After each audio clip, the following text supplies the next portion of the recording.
Hi everyone, good morning. In chapter 15 of the Gospel of John, we read of Jesus speaking about him being the vine. And I encourage you to go and read it. It's from verses 1 to 8.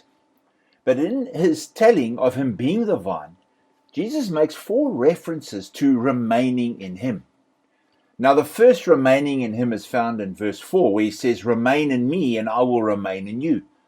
And this talks about us being fruitful in the kingdom so long as we have Jesus front and center in our lives.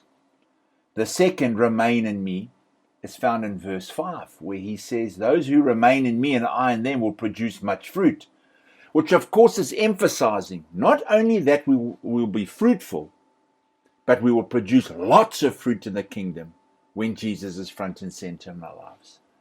And then in the third instance of this remaining in him, it's found in verse 6, where Jesus adds another dimension to remaining in him, where he says if we don't remain in him, we'll be thrown away like a useless branch.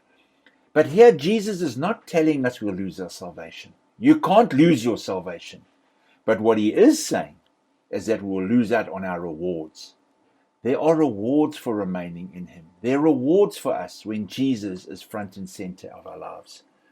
And then lastly, in verse 7, Jesus says this, "But if you remain in me and my words remain in you, you may ask for anything you want and it will be granted." Now this last "remain in me" speaks directly to prayer.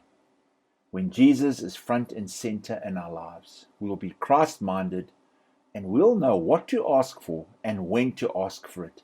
And because it's in line with God's purpose for us, it will be granted to us. Amen.